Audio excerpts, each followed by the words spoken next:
ब्रह्मा विष्णु महेश अजर अमर नहीं है।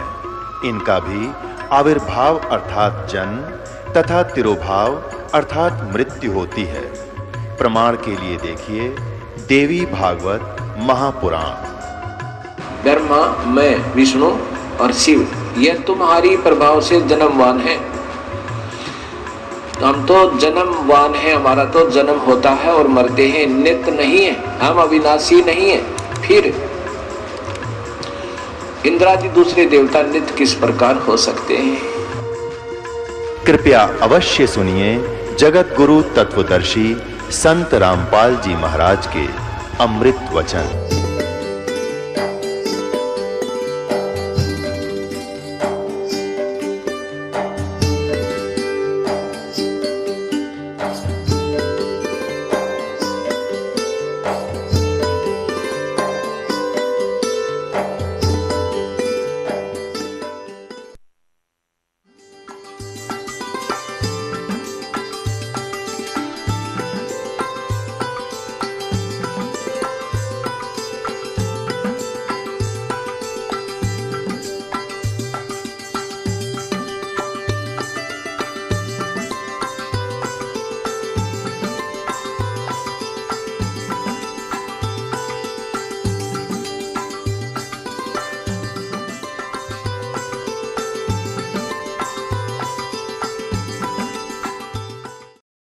अब पुण्यात्माओं परमात्मा बतावे, और जिनको परमात्मा सतलोक लेकर गए थे उन वापस छोड़ा, उन्होंने वही ज्ञान दिया।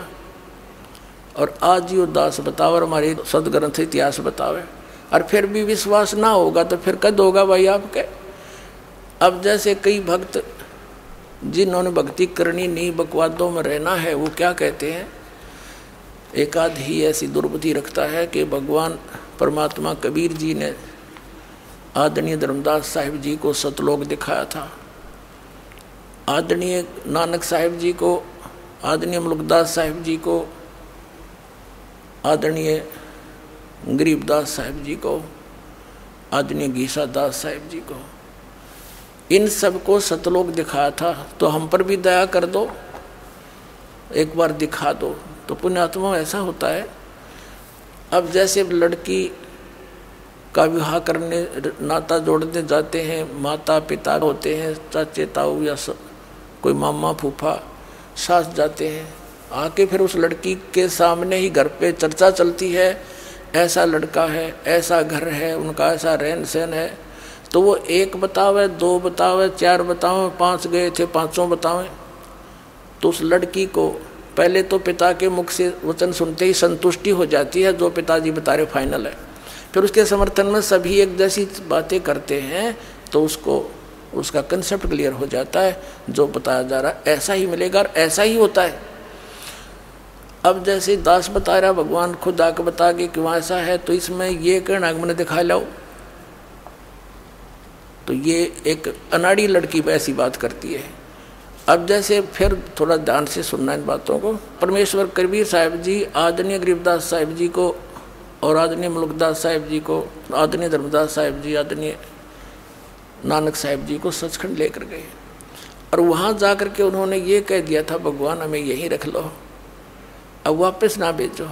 तो परमात्मा ने कहा था वापस जाना पड़ेगा, तुम यहाँ से जब गए थे भक्ति से परिपूर्ण थे, अब तुम कंगाल हो लिए वहाँ भीख मांगते फिरते हो, एक रोटी के लिए सारा दिन धंधा करते हो, और यहाँ से तुम इतनी भक्ति लेकर गए थे कि इसने ऊपर के स्वर्ग बनाए, पहले उन स्वर्गों में रखा, तुम्हारे कोई होटल बना रखे इन्हें, स्वर्ग वहाँ चार्ज लेता तुम्हारी कमाई से, भक्ति करते हो, मेरी शक्ति देता हूँ मैं, और खर्च करवाता ये तुम्हारा होटल वाला काल निरंजन ब्रह्मा विष्णु महेश, इनके रेस्टोरेंटों में स्वर्गों में जाकर अपने नाश करते रहते हो तुम। तो वापस जाओ, मैं ऐसा मंत्र दूंगा तुम्हें, ये सतनाम, इसका सेवन करके तुम उतने ही चार्ज हो जाओगे जितने यहाँ से गए थे, और इस भक्ति की शक्ति से तुम वापस आओगे। नु तो तुम्हारे पहले थे ना, तो ऐसे राखण जोगे होते थे। तो उन महापुरुषों को अपना गवाह भी बनाना था मालिक ने, कि आज मेरे बच्चे मुझे पहचान लेंगे। एक तो गवाह आँखों देखा चश्मदीन, और फिर वेद मेरा भेद है, मैं ना वेदन के माही, और जोन वेद से मैं वेद जानते नहीं। चारों वेद बताऊं, परमात्मा ऐसी लीला करता है, वो ऐसा करता है। वहाँ सतलोक है, वहाँ रहता है, तेजो में स्थान है, और मोक्ष प्राप्त प्राणी भी उसी लोक में चले जाते हैं। वेद गवाही दें, परमात्मा ने स्वयं आकर जो ज्ञान दिया सूक्ष्म वेद, उसके अंदर प्रमाण है। तो भगवान ने वहाँ से इनको भेजा और कहा कि आप ये मंत्र जाप करना सतनाम का, ये सतनाम जाप करना है। और इसकी कितनी वैल्यू है एक सतनाम की। आदरणीय गरीबदास साहिब जी ने परमात्मा की उस महिमा को बहुत कोड वर्डों में और गहराई से लिखा है। लेकिन ये ऐसे ज्ञान है, ये सतगुरु बिना नहीं सुलझ सकता, और सतगुरु परमात्मा ही बनाकर भेजता है या वो स्वयं ही आता है, तब ये गूढ़ रहस्य समझ में आते हैं। परमात्मा ने ऐसी वाणी लिखवाई थी। आदरणीय गरीबदास साहिब जी ने लिखा है कि सतनाम पालड़ रंग होरी हो। सतनाम ये 2 अक्षर का है, जिनको श्वास उश्वास से सिमरन करना होता है। एक श्वास उश्वास की कीमत, यानी एक मंत्र श्वास का 2 अक्षर वाले का 1 अक्षर वाला मंत्र बाहर छोड़ा, 1 अंदर लिया, ये कंप्लीट 1 मंत्र हो गया। लेकिन इस पर ध्यान रहे, सुरत और शब्द अभ्यास किसे कहते हैं? ये कान बंद कर कर एक कमरे में बैठकर ऐसे करके, ये सुर शब्द नहीं, ये तो बाजे सुनने हैं, ये तो वो साजबाज सुनने वाली बातें हैं, इससे नहीं बात बनेगी। ये तो उन भक्ति से ही बाजेंगे, बाजते रहेंगे। हमने अपने भक्ति करनी है, वो भक्ति से जो कुछ भी होगा होता रहेगा। तो सुरत और शब्द है जो नाम जाप को लिए दिया गया है, उसके ऊपर आपकी सुरती, नृत्य, मन और पवन, ये चारों इकट्ठे रहें। जैसे श्वास पवन है, श्वास बाहर छोड़ा, श्वास बाहर चला तो मंत्र छोड़ा जो आपको दिया हुआ है। तो ध्यान रहे मैं क्या उच्चारण कर रहा हूँ श्वास के द्वारा, श्वास से, और मन और सुरत और नृत्य ये लगेगी तो वो हमें पता रहेगा मैं क्या बोल रहा हूँ। बाहर सांस छोड़ते समय अंदर श्वास से क्या ले रहा हूँ। तो ये सुरत नृत्य और मन पवन लगा के, यानी मैं बाहर क्या बोल रहा हूँ, क्या छोड़ रहा हूँ, अंदर कौन सा ले रहा हूँ, तो ये सारा सुरत नृत्य मन पवन यह इकट्ठी होगी।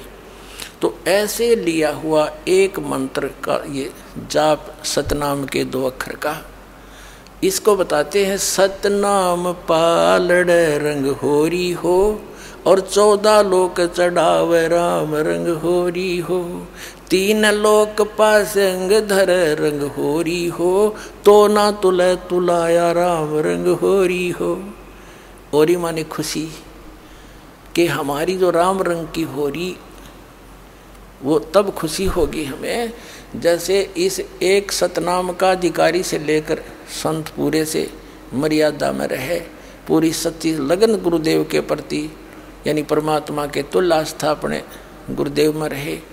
ऐसा भाव से जो सिमरन किए जाते हैं, कहते हैं उसके एक सिमरन की कीमत ऐसी है कि 14 लोक चढ़ा दे, जिसमें ब्रह्मा विष्णु महेश दुर्गा के लोक और स्वर्ग लोक, ये कॉमन इंद्र वाला, और ब्रह्म लोक और उसके अंदर नकली लोक और 7 लोक नीचे के सारे एक तरफ रख दे, और एक तरफ रख दे उस एक सिमरन की कीमत। इतनी वैल्यू, इतना वजन है उसके अंदर। और 3 लोक पासंग धरे, पृथ्वी लोक, यो कॉमन स्वर्ग लोक, और नीचे का पाताल लोक, ये 3 लोक थे सौदे में को नहीं। और हम एक छोटे से टुकड़े का राजा बनकर काख पीटते फिरते हैं, तो वो बालक जैसी बुद्धि और खिलौने से खेलने वाली गुड़िया वाला खेल होता है। अब जैसे दास का जन्म एक किसान परिवार में हुआ, हमारे घर पर ये लाला लोग आया करते थे गेहूँ खरीदने, कभी ज्वार बाजरे लेकर जाते थे। तो उस समय हमारे घर वाले कहते थे कि भाई लाला जी पासिंग दिखा, यानी एरर दिखा, तेरी पालड़ी तकड़ी में कितना है, तो वो ऐसे करके दिखाता था। अगर एरर होती तो उसी कनक में से, जैसे गेहूँ तोल रहे थे, गेहूँ की एक मुट्ठी भर कर दूसरी साइड में डाल दी, वो बैलेंस हो जाया करता था। उस 100 ग्राम गेहूँ तय 50 ग्राम तय, और उसी तरफ बट्टे रख दिए जाते थे, और दूसरी तरफ फिर सौदा फिर तोला जाता था गद्दा गद्दा। तो वो जो पासिंग रखा है मटेरियल, वो तो उसका कोई सौदेव नहीं है। तो पुण्यात्माओं, ये कोई डूम बाट के गीत नहीं, कोई मंगनिया खड़िया ने बना के हमें नहीं दे रखी वाणी है। ये धनी की दी हुई ज्ञान है और आपके लिए है। आपने एक एक वचन को हृदय में धारना पड़ेगा तो इस मार्ग पर चलना चाहते हो तो क्या बताते हैं, सतनाम यानी अधिकारी से लेकर और भी, जैसे इस दास से प्राप्त करके इस नाम को, तीनों को भी प्राप्त करके चले गए यहाँ से जो कर्महीन थे। अब वो अपने आप नाम देने लग जाए तो अधिकारी नहीं, वो डुप्लीकेट पासपोर्ट बना रहे हैं आपका। बनाने वाला भी दोषी और बनवाने वाला भी दोषी, जीवन नष्ट हो जाएगा। और फिर इसका पता चलेगा जब वहाँ पर चेकिंग होगी मृत्यु के बाद, फिर तो बहुत देर हो चुकी होगी। तो ये दास हर पहलू पर सतर्क करना चाहता है, कहीं परमात्मा के बच्चे फिर मार ना खा जाए जो युगों से खाते आ रहे हो तुम। तो परमात्मा ने बताया है कि सतनाम पालड़े रंग होरी हो, एक तरफ सतनाम का एक सिमरण और 14 लोक चढ़ावे राम रंग होरी हो, 3 लोक पासंग धर रंग होरी हो, और तो ना तुलह तुलाया राम रंग होरी हो। अभी सतनाम का आप कितना जाप करते हो, और एक श्वास की कीमत इतनी। तो परमात्मा ने इसलिए ये एक ऐसी विधि दे दी जो अभी तक छुपा रखी थी। मालिक को मालूम है कि अभी बहुत ज़्यादा काल ने हमारे ऊपर ऐसी परंपराएं थोप रखी है, पता नहीं किस प्रकार की व्यवस्था बना रखी है। तो इस समय मेरे बच्चे इतना भजन नहीं कर पाएंगे और थोड़े में इनको ज़्यादा लाभ हो जाएगा, ऐसी विधि अब बता रखी आपको। तो आप सारे दिन में श्वास का सिमरण, वैसे तो जितना श्वास उस श्वास में बताया है, टाइम मिलते डटे नहीं, तो 1 घंटे में 1000 जाप हो जाते हैं। 900 जाप होते हैं 1 घंटे में, श्वास उस श्वास के करे तो सारा दिन में अगर इतने भी तुम कर लोगे, ये कोई नो भी नहीं एक हठ योग करके कितने बैठ के करना है।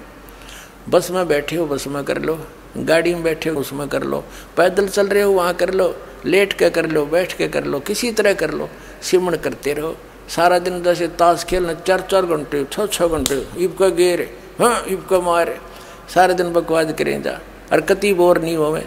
अब भगवान की भक्ति में यू मन बकवाद करने लग जा तो यू इतना भी कर लोगे, 1 घंटे का नहीं 1000 सिमरण भी डेली कर लोगे, थोड़ा बेड़ा पार हो जाएगा, सत्कर मान लियो। पर रहियो मर्यादा में। बोलो सतगुरुदेव की जय हो।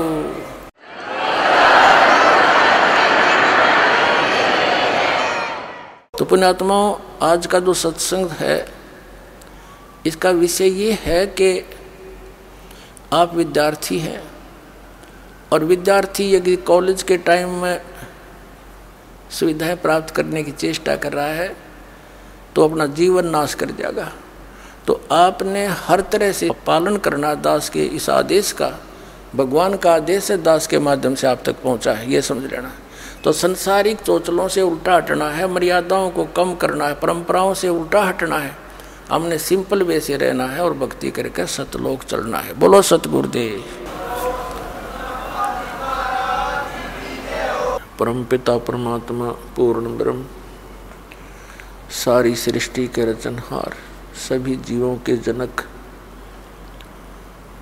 सभी ब्रह्मांडों के उत्पत्ति करता, ये कबीर परमात्मा है, कबीर साहिब है। जिन महापुरुषों को परमात्मा की प्राप्ति हुई, उन महापुरुषों ने परमात्मा की महिमा आंखों देखी बताई। उनमें से आदरणीय गरीबदास साहिब जी, गांव छुडानी, जिला झज्जर वाले एक पुण्यात्मा हैं, जिनको परमात्मा सीधे आकर मिले और सतलोक सचखंड यानी उस शाश्वत स्थान को दिखा करके, जहाँ से हम आए हुए हैं वो हमारा मूल स्थान दिखा करके, और सभी भगवानों की जिनको हम परमात्मा माना करते थे, श्री ब्रह्मा, श्री विष्णु, श्री शिव जी, और ब्रह्म और परब्रह्म इन सभी की स्थिति से परिचित करा के उस प्यारी आत्मा को वापस शरीर में छोड़ दिया था। अब आंखों देखा हाल उन महापुरुषों ने कैसे बताया है। ग्रीव अनंत कोट ब्रह्मांड का एक रति नहीं भारे, सतगुरु पुरुष कबीर हैं ये कुल के सिरजनहारे। अनंत कोटि ब्रह्मांड का उस मालिक के ऊपर कोई एक रति नहीं भार, और सतगुरु पुरुष कबीर हैं ये कुल के सिरजनहार। उस परमात्मा ने अपनी वचन शक्ति से सभी ब्रह्मांडों की रचना की, 5 तत्व 3 गुण बनाए, और सब व्यवस्था उस मालिक ने कबीर परमात्मा ने की। जिस प्रकार एक इंजीनियर जहाज बना करके उसके अंदर आराम से बैठ जाता, जहाज चल रहा होता है, जैसे आसमान में रॉकेट छोड़े जाते हैं, उनको स्वचालित करके भेज दिया जाता है, वो अपने आप चलते रहते हैं, कई कई वर्षों तक वो सफ़र करते रहते हैं, और वैज्ञानिक उसके अंदर बैठे हुए होते हैं। ऐसे इस परमपिता परमात्मा कबीर जी ने असंख्य ब्रह्मांडों को रचकर ये समर्थ शक्ति इनके अंदर विराजमान है, जहाँ चाहे वो चले जाते हैं। जैसे जहाज को किसी भी कोने में आगे पीछे, फर्स्ट सीट पे, लास्ट सीट पे, बीच में कहीं बैठो, वैज्ञानिक उसकी मौज है। इसी प्रकार उस परमात्मा के विषय में गरीबदास साहिब जी ने कहा है कि अनंत कोटि ब्रह्मांड का एक रति नहीं भार, और सतगुरु पुरुष कबीर हैं ये कुल के सिरजनहार। उस परम पिता ने जिसने हम सब की उत्पत्ति की, सब ब्रह्मांडों की रचना की, उसी ने आकर हमें ये ज्ञान कराया है कि आप सभी आत्माएं यहाँ के स्थायी निवासी नहीं हो, आपका यहाँ पर ठिकाना नहीं है, और आप सभी को यहाँ एक भूल भुलैया में डाल करके विवश करके रखा हुआ है। आप जिस लोक में रह रहे हो, जिनको तुम अपने मालिक मानते हो, ये दयालु नहीं है। ये दयालु होते हुए भी दया नहीं कर सकते आपके ऊपर। जैसे ब्रह्मा विष्णु महेश ये अच्छी आत्माएं हैं, तीनों पुण्य आत्मा हैं, श्रेष्ठ आत्माएं हैं, तो इनको काल ने अपने व्यवस्था बनाए रखने के लिए चुन रखा है, और इनको भी धोखे में रखता है, इनके रूबरू नहीं होता कभी, और इनको ऐसा झटका देता रहता है, ये भी डरते रहते हैं, भयभीत होकर के सब कार्य करते रहते हैं। तो ये कुछ भी परिवर्तन नहीं कर सकते। ब्रह्मा विष्णु महेश आपकी किस्मत भाग्य में, प्रारब्ध के अंदर कुछ भी परिवर्तन नहीं कर सकते। जैसा आपका कर्म है वो एज इट इज दे सकते हैं। आपके ऊपर कोई आपत्ति आनी है तो आएगी ही आएगी। तो इसलिए ये दयालु होते हुए भी दया नहीं कर सकते। और जो इनका पिता है ये काल भगवान, इसका नाम ही काल है। काल में दया नाम की चीज नहीं होती। कसाई जो होता है, तो कसाई जो बकरे पालता है वो उनके प्रति दया नहीं रखता, स्वार्थ रखता है। और वही दशा आप और हम की यहाँ पर है। पुण्यात्माओं, क्योंकि हम तत्व ज्ञान से घने अपरिचित हैं, आसपास भी नहीं हम भक्ति और भगवान के, इसलिए हमने जो ज्ञान सुना है वो सब अज्ञान सुन रखा है। और इस काल के व्यवस्था में कितना चतुर बन ले इंसान, चाहे कितना वैज्ञानिक बन ले, कल मृत्यु हो जाओ, विज्ञान के काम आई, उसका गधा बन का अंडेगा वो वैज्ञानिक। फिर कहने का भाव ये है कि इस माइंड का हम प्रयोग परमात्मा के मार्ग में लगावें। जहाँ हम अन्य डले ढो रहे हैं उसको त्याग कर केवल एक सिंपल वे से, साधारण तरीके से रहें, राग द्वेष खत्म करें। इस बात को याद रख के कि हम सभी वैसे ही दुखी हैं यहाँ पर, काल की व्यवस्था में हम दुखी हैं, इस काल के लोक में सुख नाम की चीज नहीं। और फिर हम एक दूसरे को सताते हैं, दुखी करते हैं अपने निजी स्वार्थ के लिए। तो ये बालकों जैसी बुद्धि हमारी है, हम समझदार नहीं हैं। और ये समझदार बनाने के लिए आपको ये सत्संग सुनाया जाता है जो भगवान ने आपको बताना चाहा था 600 वर्ष पहले, और वो हम ग्रहण नहीं कर पाए क्योंकि हम सभी अशिक्षित थे। और जिनको हम गुरु माना करते थे, ऋषि में ऋषि और ये काजी मुल्ला पीर, ये सदग्रंथों से अपरिचित थे, इसलिए परमेश्वर का विरोध करा दिया था कि कबीर झूठा है, अशिक्षित है, ये क्या जाने वेदों कुरानों पुराणों के बारे में। तो उस समय तो हम इस बात से संतुष्ट हो गए थे उन नकली झूठे गुरुओं की कि कबीर साहब जो हैं ये अशिक्षित हैं, और सभी सदग्रंथ जैसे पवित्र चारों वेद, पवित्र श्रीमद् भगवद गीता, पवित्र पुराण आदि, ये सभी संस्कृत भाषा में लिपिबद्ध थे। और संस्कृत भाषा ऐसी जटिल मानी जाती थी क्योंकि जनसाधारण इसको समझ नहीं सके था, केवल एक ब्राह्मण वर्ग ही इसको पढ़ने का अधिकारी था। ऐसे ही अन्य भाषा जैसे अरबी है तो मुसलमान ही पढ़ सकते थे, दूसरों को अलाउड नहीं थी, तो काजी लोग ही पढ़ा करते थे। उसमें परमात्मा हमें याद दिलाया करते थे कि जो ज्ञान तुम ग्रहण कर रहे हो ये काल का है, ये सच्चा ज्ञान नहीं है, झूठा ज्ञान है। अब हम जो यहाँ रह रहे हैं इस काल के लोक में, और परमात्मा ने जो हमें ज्ञान दिया है कि तुम ऐसे मालिक को पूज रहे हो जो तुम्हें खाता है, इसको तुम एक अच्छा भगवान मानते हो। जैसे हम क्या देखते हैं, कितने बढ़िया बाग बगीचे, काजू किस्मत सेब संतरे, मेवा और फल, झरने बहते हैं, दरिया चल रही है, वर्षा हो जाती है, बादल छाते हैं, शीतल हवा चलती है, और पृथ्वी के अंदर जल है, मीठा भी जल है, गर्मियों में ठंडा मिलता है, सर्दियों में गर्म निकलता है।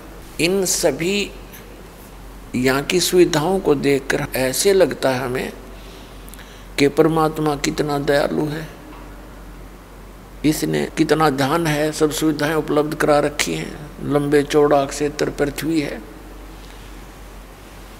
और हम फिर भूल जाते हैं कि फिर हम मरते क्यों हैं, हमारी जन्म मृत्यु क्यों हो रही है। एक ही परिवार के 4-4 सदस्य एक दुर्घटना में या किसी बीमारी के कारण मारे जाते हैं, और एक व्यक्ति आजीवन जो संपत्ति जोड़ता है, बाकी कुछ काम सूझता नहीं उसको, और 1 सेकंड में मृत्यु को प्राप्त हो जाता है, वो जोड़ा जाड़ा यहीं रह गया। इधर हमारी कभी बुद्धि जाती नहीं। क्यों नहीं जाती? क्योंकि हम तत्व ज्ञान से अपरिचित हैं। अब जैसे कसाई बकरे पालता है, उनके लिए कितनी सुविधा करता है, वो अलग से उनकी व्यवस्था करता है, शेड डाल देता है, झोंपड़ी, और उनके लिए एक चरागाह परचेज करता है, उसी में एक छोटा सा जोहड़ बना देता है, तालाब बना देता है। तो वो भोले बकरे और बकरियां इन सब सुविधाओं को देखकर ये सोचते हैं कि ये हमारा मालिक है, ये बड़ा दयालु है, हमारी कितनी केयर टेक कर रहा है।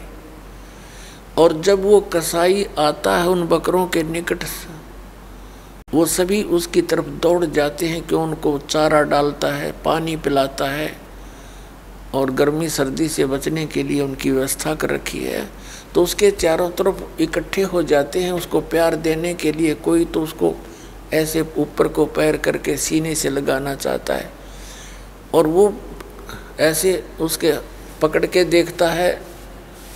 वो तो देख रहा है कि ये कितना मांस हो गया, इसमें कितने किलो का बन गया, ये कितने का बिकेगा। और वो ये सोचता है बकरा ये मेरे को प्यार दे रहा है, और उसके जीभ से उसके हाथ को चाटता है प्यार से। उस समय उन सुविधाओं को देखकर तो बकरों को लगता है कि बहुत दयालु है।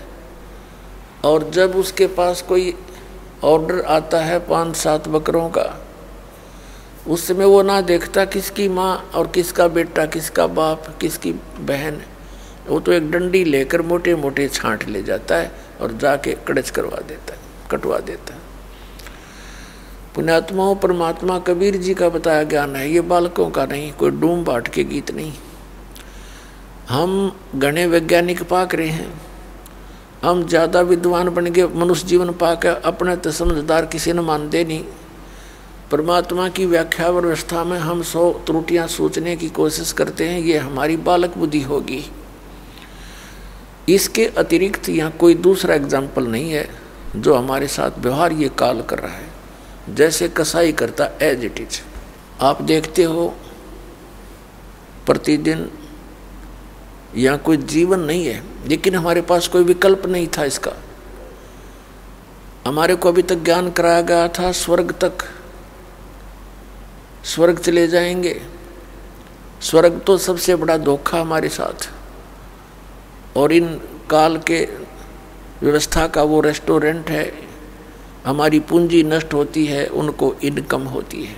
उस परमात्मा ने हमें याद दिलाया, तुम गलत स्थान पर रह रहे हो मेरे बच्चों।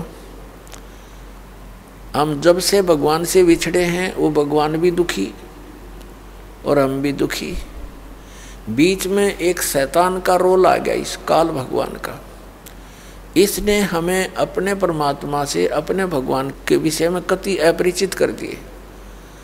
अपने ही पुत्रों को भगवान सिद्ध कर दिया या स्वयं भगवान बन बैठा और परमात्मा को भुला दिया।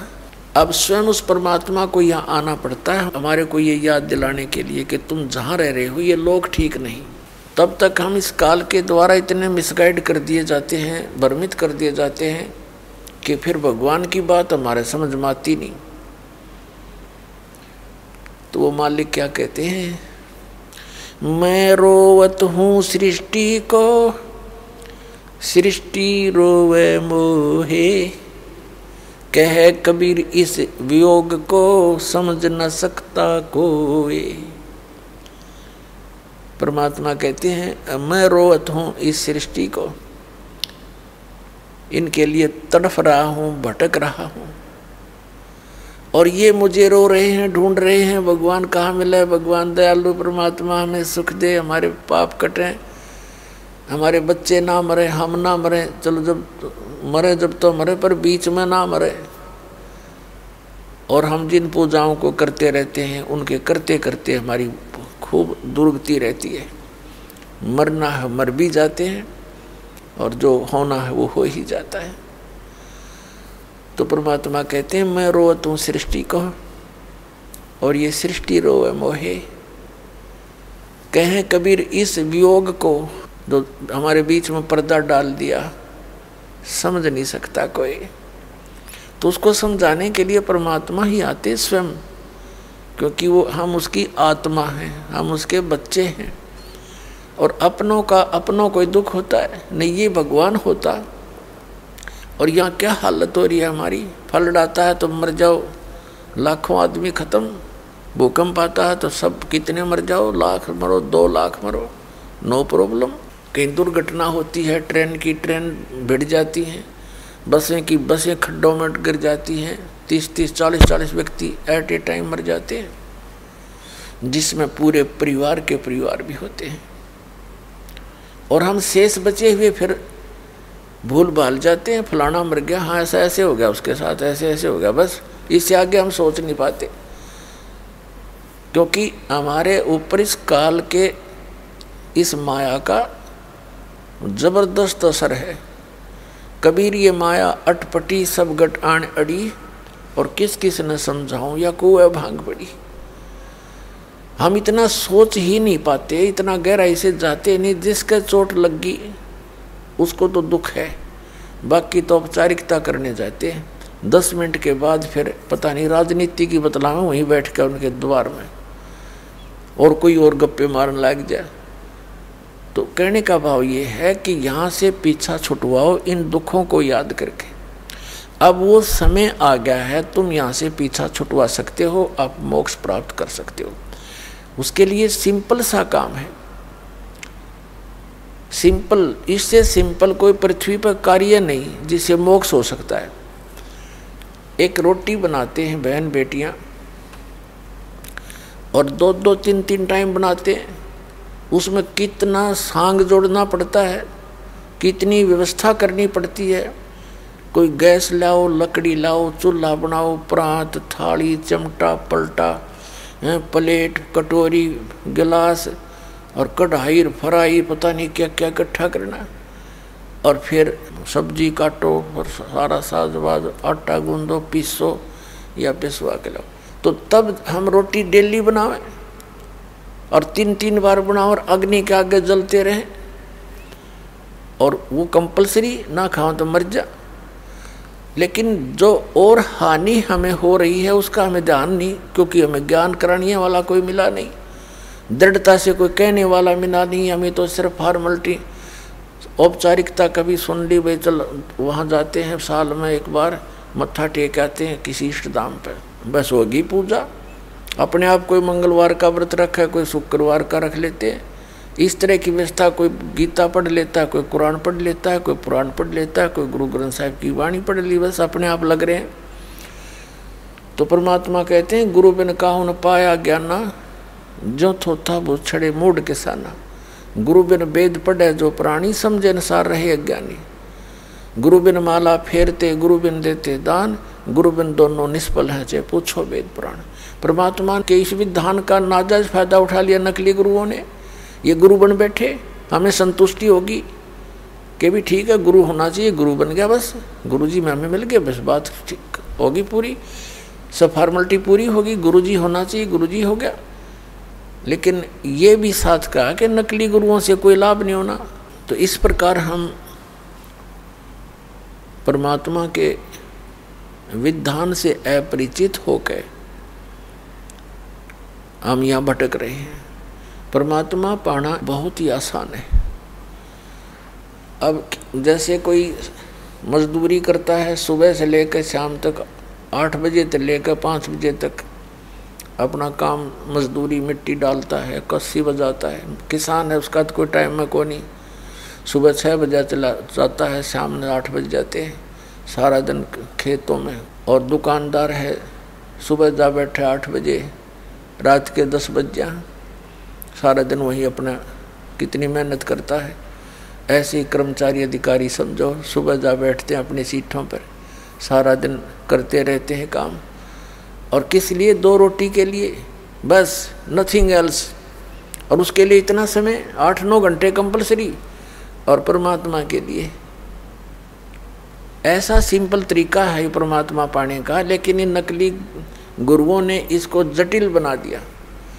किसी को हम देखा करते थे, बैठ जाता था दोना लाकर, चमटा गाड़ के और बैठे रहा नू। हम सोचा भाई नू मिलता होगा भगवान, तो हमारी तो कलेजा का प्या करता, भाई इतनी कठिन परिश्रम हमसे नहीं हो सकता, बाल बच्चे नहीं छूट सकते।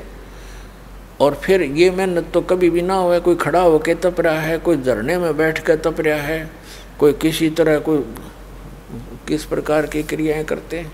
तो फिर भी आत्मा परमात्मा के बिना रह नहीं सके थी। हम फिर अपनी कोई और अटकल ला करके थोड़ी बहुत मालिक के नाम की अवश्य कोई आड़ लिए बैठे थे।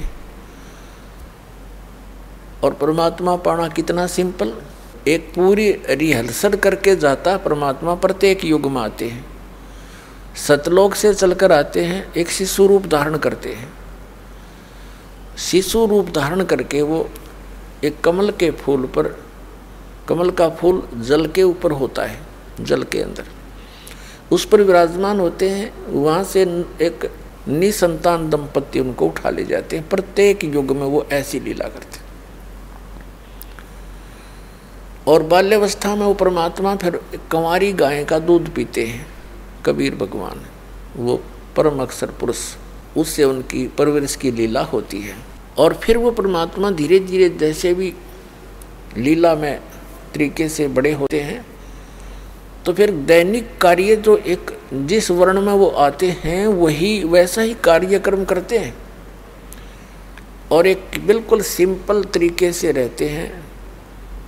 परमात्मा पर विश्वास दृढ़ कराने के लिए वो एक एग्जाम्पल बनाते हैं कि तुम भी ऐसे रहोगे, इतना विश्वास मुझ पर करोगे तो तुम्हारे मोक्ष में कोई बाधा नहीं होगी। अनंत करोड़ ब्रह्मांड का रचनहार, सबका धारण पोषण करने वाला समर्थ परमात्मा एक झोंपड़ी में रहा 120 वर्ष तक, काशी बनारस में, भारतवर्ष की इस पावन धरती पे, और कपड़ा बुनते थे, जुल्हे का काम करते थे और भक्ति भी करते थे। भक्ति करने का तात्पर्य हमें उदाहरण देते थे कि परमात्मा पाने के लिए ना घर छोड़कर जाने की आवश्यकता और ना कहीं धूने लगाने की आवश्यकता और ना ही किसी और प्रकार का कोई अटपट करने की आवश्यकता। एक नाम हो सच्चा, गुरु भी सच्चा हो, नाम भी सच्चा हो और शिष्य में भी दृढ़ता के साथ, विश्वास के साथ उसकी भक्ति हो, आराम तो पार हो सकते हैं। नाम उठत नाम बैठत नाम सोवत जागबे, नाम खाते नाम पीते नाम सेती लागबे। अब क्या बताते हैं परमात्मा के मेरी प्राप्ति के लिए? परमात्मा की प्राप्ति का अर्थ ये नहीं होता कि भगवान यहाँ आए हुए थे, हम सबको प्राप्त थे, वो हमें मिला भी करते थे, लेकिन उन्होंने जो विधि बताई है स्थायी स्थान पर जाने की और वहाँ जाकर के परमात्मा प्राप्ति है, यानी परमात्मा से मिलने वाली सब राहत, सब सुविधाएं वहाँ मिलेंगी सतलोक में। तो वहाँ जाने के लिए उन्होंने विधि बताई है, उसको हम करेंगे, उसका पालन करेंगे तो हम सतलोक जा सकते हैं, सुविधाएं प्राप्त कर सकते हैं। उसके लिए बिल्कुल आसान तरीका है, सभी सद्ग्रंथ यही बताते हैं। और जिस भी महापुरुष को परमात्मा प्राप्त हुए हैं उनके इतिहास देख लो। इस दास के जो नोटिस में है, इस दास के ज्ञान के अंदर जो संत महापुरुष हैं जिनको भगवान मिले, उनमें से आदरणीय धर्मदास जी, आदरणीय मुलुकदास जी, आदरणीय नानक साहिब जी, आदरणीय दादू दास साहिब जी, आदरणीय गरीबदास साहिब जी गांव छुरानी जिला जज्जर हरियाणा वाले, आदरणीय गीसा दास साहिब जी गांव खेकड़ा जिला मेरठ उत्तर प्रदेश वाले, और भी कई महापुरुषों को मिले हैं वैसे, जैसे नामदेव जी को भी परमात्मा मिले हैं, लेकिन उनका इतना इतिहास हमारे पास नहीं है जितना इन महापुरुषों की जानकारी है। तो ये सभी गृहस्थी थे, यानी अपने बाल बच्चेदार थे और परमात्मा की भक्ति भी करते थे, अपना दैनिक कार्य भी करते थे। जैसे आदरणीय गरीबदास साहिब जी किसान थे, आजीवन अपनी उसी क्रिया को करते रहे और मोक्ष प्राप्ति की। ये तरीका है ऐसे ही, चाहे कोई मजदूर है, जैसे रविदास जी जूते बनाते थे और कबीर साहब जी ने भी, परमात्मा ने स्वयं भी रिहर्सल करके दिखाई, एक भूमिका की, कपड़ा बुनते थे और एक परिवार का पोषण भी करते थे। अपनी कोई संतान या माता पिता नहीं थे, उनकी कोई पत्नी नहीं थी, 2 बच्चों को, मुर्दों को जिंदा किया था किन्हीं कारणों से। उद्देश्य परमात्मा का यही था कि परमात्मा की आस्था मेरी आत्माओं में बनी रहे और ये भोली आत्माएं शायद इसी प्रकार मुझे पहचान ले, लेकिन हम भगवान को पहचानने में पहले असफल रहे।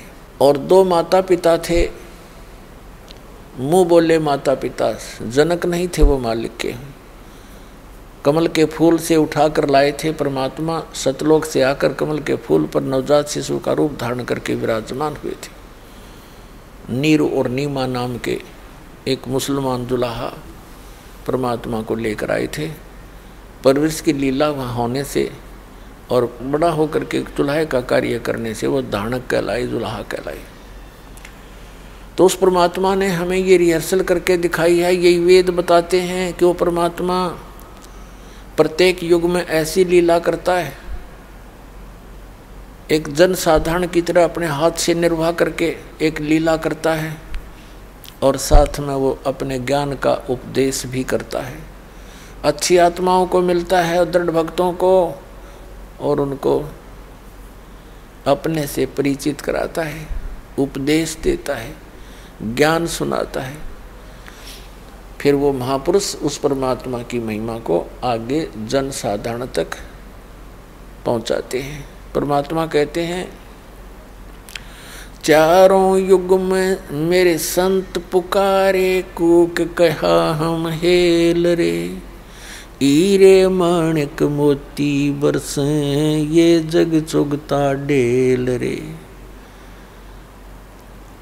पर भी लेन जात है दुनिया, हमरा ज्ञान किने न सुनिया।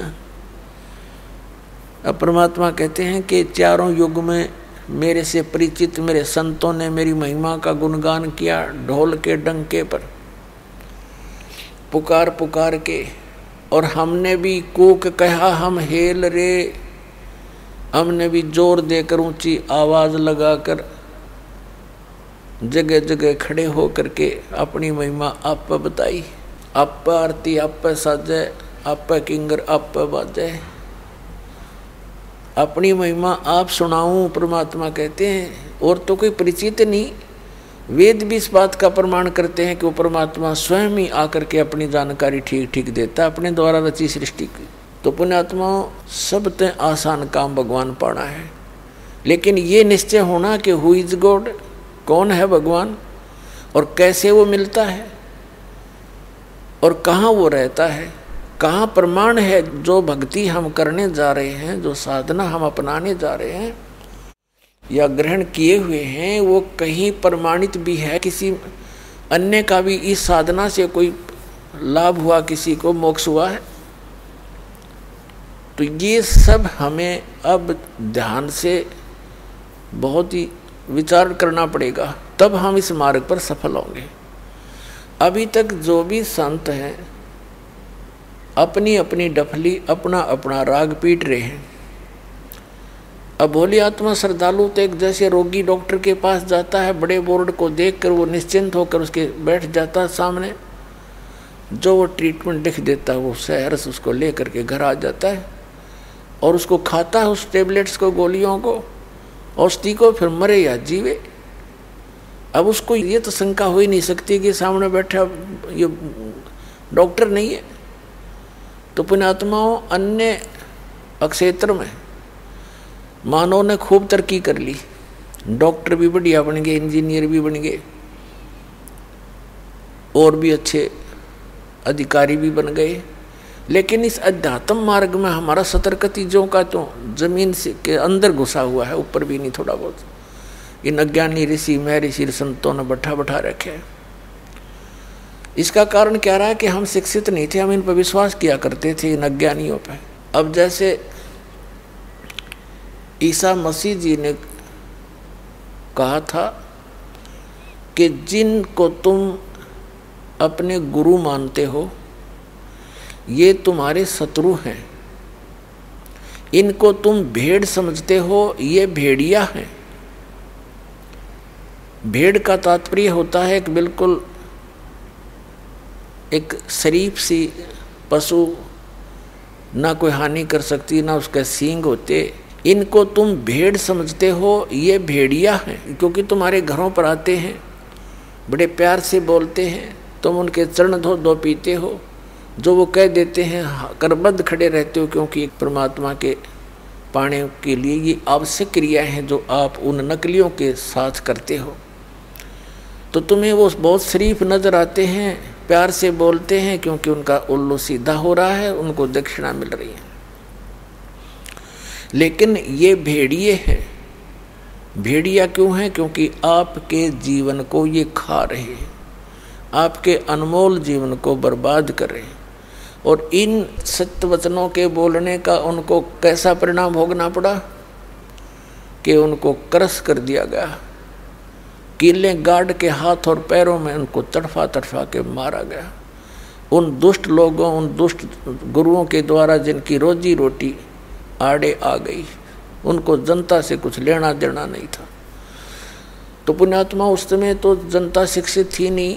आज से 600 वर्ष पहले परमात्मा कबीर परमात्मा आए थे, मालिक एक जुल्हा रूप में, एक गरीब सा व्यक्ति। और पुण्यात्मा हमारा एक नेचर है, स्वभाव है कि गरीब आदमी ने कोई धमका दे, कोई खुरका दे, कोई कैसा व्यवहार कर दे उसके साथ। और उस अतिथि में रहकर उस मालिक ने सबके छक्के छुड़ा दिए। एक गरीब आदमी की भूमिका करते हुए सभी ऋषि महर्षियों के सामने खड़े हो जाते थे, डटकर उनको कहते थे तुम झूठ बोलते हो, तुम्हारा ज्ञान ठीक नहीं है, तुम भ्रमित कर रहे हो, निकाल के देखो उस पुराण को, निकाल के देखो उस वेद को। तो वो नकलियों ने मानना तो था नहीं, क्योंकि उनको ज्ञान नहीं था, ये पता नहीं था कि भगवान है। आंखों देखकर भी वो उसको समझ नहीं सके और ना ही जनता तक सच्चाई जाने दिया। तो उसके प्रतिफल में परमात्मा के साथ कैसे जुल्म गुजारे उन लोगों ने। अपने ही भगवान के, अपने पिता के विरोधी हमें बना दिया और उस परमात्मा को हम अपना दुश्मन मानकर उसके साथ बदव्यवहार करने लगे। उबलते हुए सरसों के तेल के कढ़ाई में डाल दिया गया, कहा इसकी हम परीक्षा लेंगे। उसके अंदर परमात्मा स्वयं ही विराजमान हो गए कि तुम कष्ट क्यों उठाओ, मैं बैठ जाता हूँ। तेल ऐसे उबल रहा है जैसे चाय उबला करे और मालिक बैठे आराम से। अपने आत्माओं, सिकंदर लोधी दिल्ली का बादशाह था, बैलोल लोधी का पुत्र, वो परमात्मा से बहुत कुछ परिचित हो चुका था, लेकिन दुर्भाग्य था उसका, वो दृढ़ नहीं था। थोड़ा सा विरोध जनता का देखते वो फिसल जाता था। उसने देखा कि शेख तकी नामक एक धार्मिक पीर था, वही ये जुल्म कर रहा था, साथ में हिंदुओं के गुरु लोग भी उसका सहयोग दे रहे थे। शेख तकी ने कहा कि राजन, इस कबीर ने तेल की तासीर ठंडी कर दी जादू जंत्र करके, ये उबलता नजर आ रहा पर ये है ठंडा। सिकंदर लोधी ने शौचालय में चेक करके देखता हूँ, ऐसे उंगली डाली, जितनी उंगली उस तेल में गई थी उसी से चरड़ देसी हुई और कटके अलग होगी, बेहोश हो गया राजा। परमात्मा बाहर आए, तेल से निकला नो के नो जड़ते हुए तेल से ही, और सिकंदर लोधी के वहाँ उपचार के लिए बहुत से वैद्य भी भागे आए, दौड़े आए, फर्स्ट एड करी, होश सांस में लाए, छीटे छाटे मार के वो फिर बेहोश हो गया क्योंकि पीड़ा घनी, उंगली कट गई जड़ के। तो परमात्मा ने उस उंगली को ही पूरा कर दिया, ऐसे पकड़ के यूँ खींच दी, ऐसे कर दी, उंगली पूरी होगी तो वह पीड़ा खत्म हुई। ऐसी बहुत सी ऐसी लीलाएं हैं जो परमात्मा के साथ इन लोगों ने ऐसी दुष्टता की, लेकिन वो परमात्मा थे, भगवान थे, हैं और पहले भी थे और आगे भी रहेंगे, वही है मालिक सब कुछ। तो उस समय परमात्मा की बातों को, कबीर परमेश्वर की ज्ञान को, सच्चे ज्ञान को हम नहीं ग्रहण कर पाए क्योंकि हम बालक थे, अशिक्षित थे। अब उसके बाद वो सेवा इस दास को दी है परमात्मा ने। जिस दिन से सन 1994 में दास को आदेश हुआ था मेरे पूज्य गुरुदेव जी के द्वारा कि बेटा तू नाम दिया कर, दीक्षा दिया कर, सत्संग करा कर, तो उसी दिन से मेरे एकदम शरीर में पसीना आ गया, क्योंकि दास इस बात के लिए तैयार भी नहीं था, कभी सोची भी नहीं थी, चाही भी नहीं थी। दास तो भक्तों को प्रेरणा करके समझा के गुरु जी से उपदेश दिलाया करता था। उनकी आयु उस समय लगभग 105-6 वर्ष की हो चुकी थी।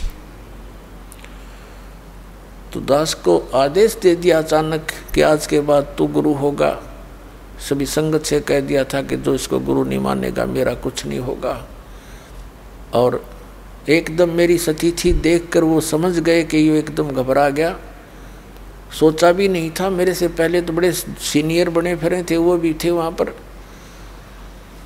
तो वो समझ गए। उन्होंने कहा बेटा घबराइए मत, तेरे साथ रहूँगा मैं, मेरा आशीर्वाद तेरे साथ रहेगा और विश्व में तेरे समान कोई संत नहीं होगा। पुण्यात्माओं, जब तो हमारी बालक बुद्धि थी, वो कह रहे थे, हम सुन रहे थे, पर गले नहीं उतरे थी कि हमारे जैसे 2 कौड़ी का जीव, हम तो भगत भी पूरे को नहीं और संत तो बहुत दूर की बात होती है। फिर कहते हैं संत वचन पलटे नीचे पलट जा ब्रह्मांड, उस समर्थ का वचन था, वाणी थी। आज वह सच नजर आने लग रही है, अज्ञा तो साची कही उन्हें उस दिन। अब जैसे इन महापुरुषों का, ऋषियों का, संतों का, सबका दास ने ये तलाशी ली, इनकी थैले खाली कर कर देखे, इनका माल निकाल के, खक भी नहीं किसी के पास, सिर पैर नहीं किसी के ज्ञान का। दास किसी योग्य नहीं था, लेकिन परमात्मा की वाणी है, गुरु मेहर करे तो कागा से हंस बना दे, गुरु मेहर कर जब कागा से हंस बना दे। हम तो काग से हंस बनाए दाता ने, और अब सेवा दे दी उसके बच्चों को परमात्मा से परिचित कराऊं। कहते हैं आत्म प्राण उद्धार ही ऐसा धर्म नहीं, और इस जीव का कल्याण करवा दे, इससे बड़ा पृथ्वी पर कोई पुण्य नहीं है। वह सेवा इस दास को मिली और फिर आप जी को मिली, क्योंकि आपका भी कर्तव्य बनता है। प्रत्येक अपना बहन भाई, पूरा विश्व, सभी प्राणी आपके अपने हैं। अब जब ये ज्ञान हो जाएगा आपको, कोई हिंदू मुस्लिम सिख ईसाई अलग दिखाई नहीं देगा। जब तक हमारा यह मोतियाबिंद साफ नहीं होता कि हम कौन हैं, कहाँ से आए हैं, कौन हमारी ये ब्रांड माटी कर रहा है, तब तक हम द्वेष और एक दूसरे को दूसरा मानते हैं। जिस दिन ये ज्ञान हो जाएगा पुण्यात्माओं, आपको पूरा विश्व अपना दिखाई देगा। क्योंकि हम सारे दुखी, चाहे राष्ट्रपति है उसकी ब्रांड माटी, वो कहाँ सुखी है? कोई न कोई टेंशन लेकर सोता है, कोई और समस्या उसके जीने होती है, कोई अपने शरीर में रोग, कोई बच्चे गड़बड़ होगी, कोई बच्चा मर गया, कोई लड़की विधवा होगी, और कोई सुख है किसी को? तो सुख होगा जहाँ हम जाएंगे सतलोक में, और सुख होगा जो परमात्मा की यहाँ भी हमें शरण मिलेगी।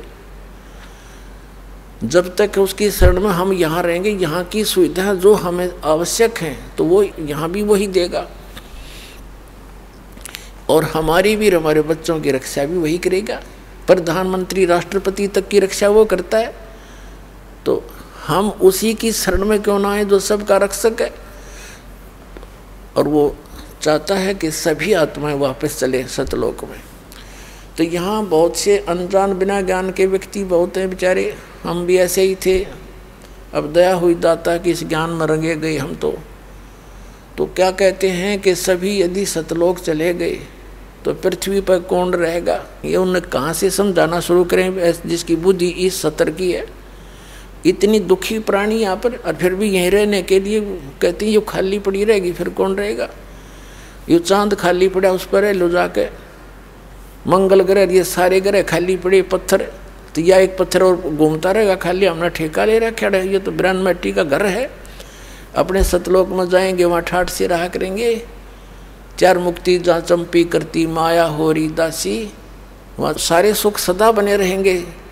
यहाँ की मुक्तियाँ तो हमारे, जो यहाँ की अंतिम मुक्ति, चौथी मुक्ति है ब्रह्मलोक प्राप्ति, वहाँ गए हुए प्राणी भी वापस फिर आते हैं। वो क्या मुक्ता हुआ फिर? और परमात्मा कहते हैं सतलोक में जाकर ये सदा बने रहेंगे तेरे साथ।